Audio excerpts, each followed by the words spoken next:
안녕하세요. 김사면 변호사입니다. 만일 누군가에게 돈을 빌려주었다면 언제든지 빌려준 돈을 받을 수 있다라고 생각하는 것이 당연한데요. 하지만 민법에 소멸시효 제도라는 것이 있어서 일정한 기간 동안 돈을 달라라는 권리 행사를 하지 않으면 더 이상 돈을 달라고 할 수 없게 하는 제도가 있습니다. 에이, 누가 받을 돈이 있는데 돈을 달라는 이야기를 하지 않아서 권리가 소멸되겠어? 라고 이야기하는 분이 계실 수 있는데요. 하지만 변호사 업무를 담당하다 보면 생각 외로 소멸시효 제도가 다투어지는 경우가 굉장히 많고, 따라서 받을 돈이 있음에도 이를 청구하지 못하는 경우가 발생할 수 있다라는 점을 알아두어야 피해를 보는 일이 없을 수 있겠습니다.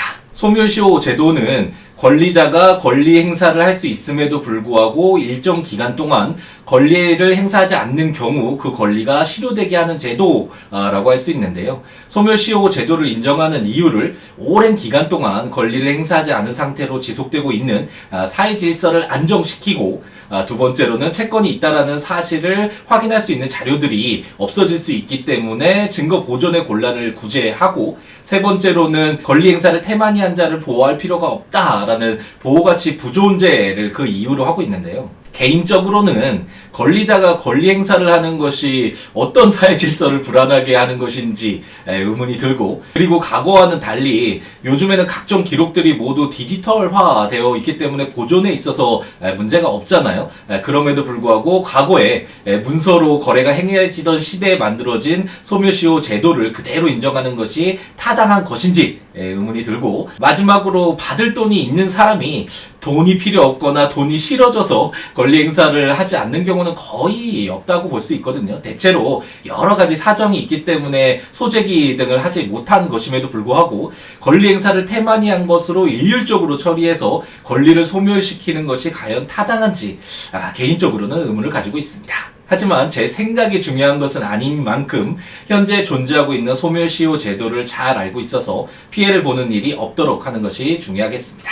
민법 제162조를 보면 채권을 10년간 행사하지 않으면 소멸시효가 완성한다라고 규정하고 있는데요. 따라서 돈을 빌려주었으면 10년 안에 꼭 돈을 달라고 해야 하는구나 라고 생각을 하면 되겠습니다. 채권 및 소유권 이외의 재산권은 지상권과 같이 채권도 아니고 소유권도 아닌 권리를 말하는데 20년의 소멸시효 기간이다 라는 점을 참고하면 되겠고요. 다만 액수가 그리 크지 않고 서둘러서 채권 채무 관계를 끝내야 하는 경우가 있을 수 있잖아요. 그런 경우를 예정해서 소멸시효 기간을 3년, 1년으로 단기 소멸시효 기간을 두고 있는데, 3년의 단기 소멸시효 기간이 적용되는 채권을 보면 1년 이내에 지급을 목적으로 하는 이자 채권이나 금료 채권, 근로기준법에도 별도의 규정이 있기는 한데 역시 급여 채권도 3년이 지나면 청구할 수 없다라는 것을 꼭 알아둘 필요가 있겠고요. 의사나 변호사 등이 받을 채권도 3년의 소멸시효에 해당하고, 생산자 및 상인이 판매한 생산물 및 상품의 대가는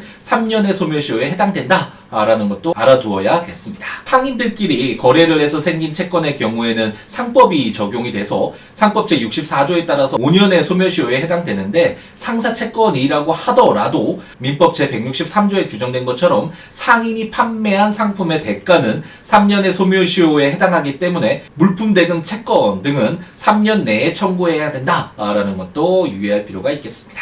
그 밖에 1년이라는 짧은 소멸시효 기간을 두고 있는 채권들을 보면 음식점에서 밥을 먹은 뒤에 음식료라든지 여관 숙박료 등은 신속하게 권리 의무를 확정할 필요가 있잖아요. 그렇기 때문에 1년의 단기 소멸시효에 해당된다라는 점도 유의할 필요가 있겠고요. 다만 단기 소멸시효에 해당하는 채권이더라도 판결을 받게 되면 소멸시효가 10년으로 연장된다라는 점도 알아두면 좋겠습니다. 그럼 소멸시효가 완성되어서 빌려준 돈을 갚지 못하게 되는 상황을 어떻게 막을 수 있는지를 알아볼 필요가 있는데요. 민법 제168조가 청구, 압류, 가압류 또는 승인이 있으면 소멸시효가 중단된다라고 규정하고 있기 때문에 소멸시효가 완성되기 전에 위 조치들을 취할 필요가 있겠습니다.